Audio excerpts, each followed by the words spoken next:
एक स्लोगन भी शाउट कर रहे थे कि सनातन का अपमान नहीं सहेंगे।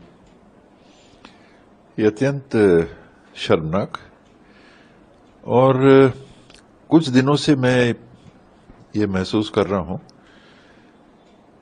कि जो सनातन का आड़ लेके राजनीति करना चाह रहे हैं सीधे तौर पे भारतीय जनता पार्टी और उनकी सोच के लोग, ये इतना इनके मन में ये भाव घर कर गया है कि हम जैसा चाहें वैसा ही होगा और वैसे ही होना है। तो कहीं कोई फैसला या कहीं कोई बात अगर उनकी सोच और उनके निर्णय के विपरीत बात सामने आती है तो उसको लेके चल ही नहीं सक रहे।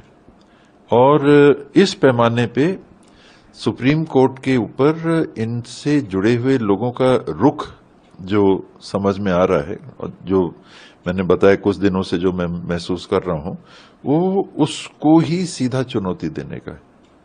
हम नहीं मानेंगे। हमारे संविधान की राहुल जी संविधान संविधान संविधान क्यों कर रहे हैं?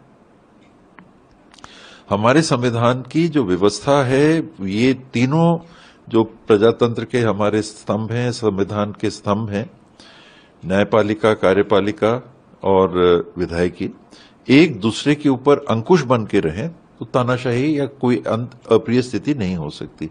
ये हमारी मूल संरचना इस संविधान की है। बाकी बातें उसमें और दिशा क्या हम लेंगे जुड़ी हुई है। मूल चीज क्या है कि कोई एक व्यक्ति या कोई एक समूह या कोई एक विचार कब्जा ना करे। और आज की स्थिति में यह दिख रहा है कि भारतीय जनता पार्टी और उस सोच से जुड़े हुए जो भी लोग हैं, सुप्रीम कोर्ट के ऊपर भी उस हद तक उनके निर्णय पे हावी होना चाहते हैं कि या तो हमारे हिसाब से निर्णय दीजिए, नहीं तो हम नहीं मानेंगे। बुलडोजर।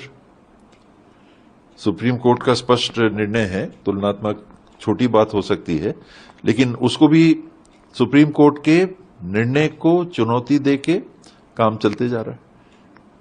दिल्ली से 150 किलोमीटर की दूरी पे अभी बुलडोजर फिर चले। हाल की बात है, 2-3 दिन के अंदर की बात है। सुप्रीम कोर्ट ने स्पष्ट डायरेक्शन दिया कि एसआईआर में आधार को एक डॉक्यूमेंट मानिए, पहचान का एक डॉक्यूमेंट मानिए। नहीं मानेंगे। उनके सोच के लोग जहां जहां हैं वो इस हद को अब पार करते हुए दिख रहे हैं कि हम सुप्रीम कोर्ट की व्यवस्था को ही चुनौती देंगे। हमने जो कह